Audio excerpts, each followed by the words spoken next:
All right, so today I'm going to talk about, the idea of you miss the military.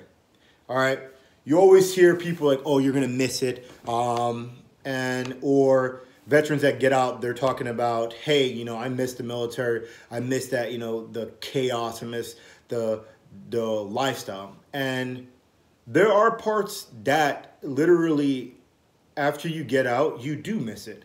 And what I've realized is I don't miss the stupidity of the commands. I don't miss the basically, the illogical thinking of people in charge of you, the stupid little petty little things that we have to do, the stupid rules that I didn't like and I didn't understand. I don't miss that part. What I miss is basically, the camaraderie, being able to be around people that are like-minded, being able to, talk about stuff, that everybody else is going through, being able to go through situations with a group of people and find a bond in it. Hey, you guys basically go through a shitty deployment. You have a great bond with those people right now. I went to Wounded Warriors and I freaking hated that place. I thought it was the worst place on earth. And I didn't go there with the intention of meeting people or getting to know people. But I spent 2 years there. And in the 2 years I spent there, I met so many people that I found out were going through the exact same crap as me.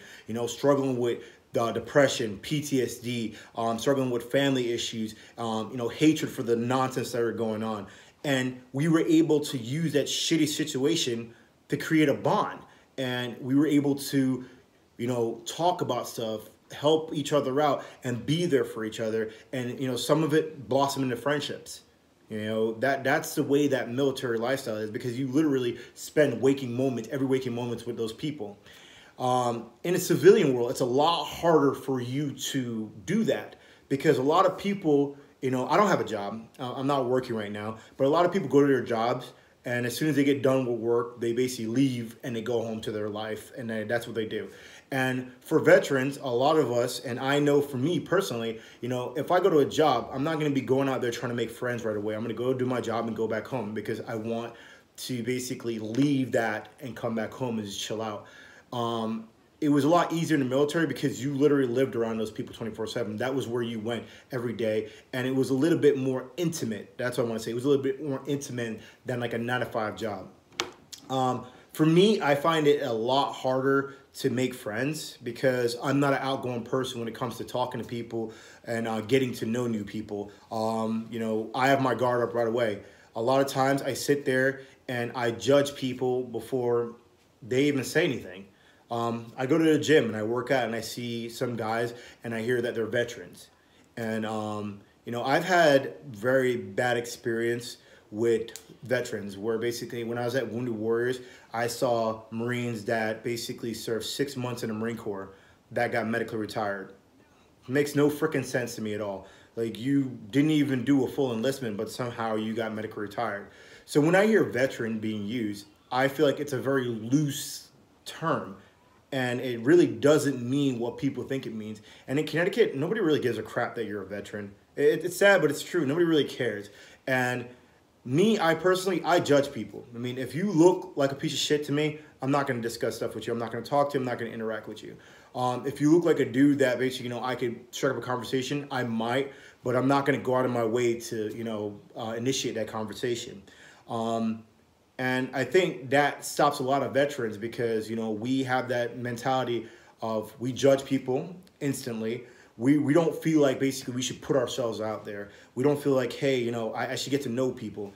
And I'm not saying it's a bad thing because a lot of us have bad experience with people and we don't really trust that many people and we want to keep our life private. So, I mean, if that's what you want to do, that makes sense. But if you want to break out of that mold or break out of that, hold that lifestyle has on you, by all means, step out of the boundaries. Try and see what happens. I started going to the gym, and when I first went there, I didn't interact with anybody. I went to the workout. I basically put my headphones on. I hit the weights, and I left. Like, I was like, no, I'm not, like, blinders on. And then after going for a while, I started basically going at a certain time of day, and I started seeing guys that were basically going the exact same time of day as me. and we were able to, hey, what's going on? Just did a nod at first, of course, acknowledge each other, and then it turned into, hey, how you doing, man? My name is so and so. Then it started blossoming into different discussions and stuff like that over time, because you became accustomed to them being in the exact same environment as you. We're all doing the exact same thing, so you already have a common thing right there. And I'm not saying everybody has to go to the gym. I'm not saying everybody has to go to the bar. Everybody has to go to a shooting range or stuff like that. But these are just some things that happen, or some situation that you could find yourself in, that you could actually step out of your comfort zone and actually talk to people. And I know a lot of people are gonna be like, man, I'm not down with that. I don't give a crap. I don't like people. Dude, I have the same attitude. I don't really care for people that much. I don't really, invest that much in people. But these are just ways that you can actually meet people, especially if you're a guy that basically got medically retired and you're basically sitting home and you're just taking care of your family. These are things that, are happening in your life that you could actually branch out and start talking to people and getting out of your own little bubble. Because I've realized sitting at your house, isolating yourself and not interacting with people is worse, because your body literally starts to break down. Because what do we usually do? We are forced to go to work because we don't have a choice. You want to basically get NJP'd? You want to get in trouble? No. So you go to work every day. That's what we're used to doing in the military. Every day you're always up doing stuff. You have the weekends off, but every other day you're literally work. And so when we isolate ourselves from people, isolate ourselves from chaos and all the different things, we sit in our house and, we don't want to talk to people, don't want to be around people. Eventually your body starts breaking down.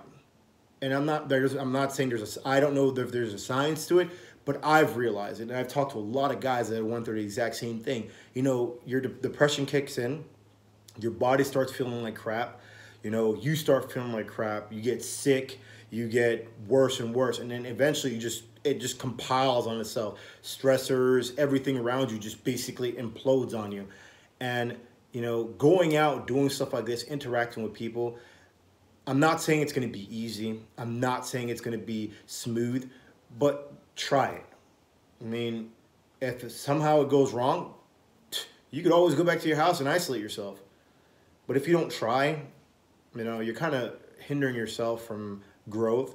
You're hindering yourself from, getting that interaction that you really, really do need. And a lot of veterans, I agree with you guys, the world freaking sucks. It's bullshit out there. And people are not really trustworthy. But at the same time, we've went from an environment where we interact around people 24/7, and we were around people 24/7. And if you start isolating yourself and you start not interacting around people, we're kind of fucking ourselves over, man. All right, guys.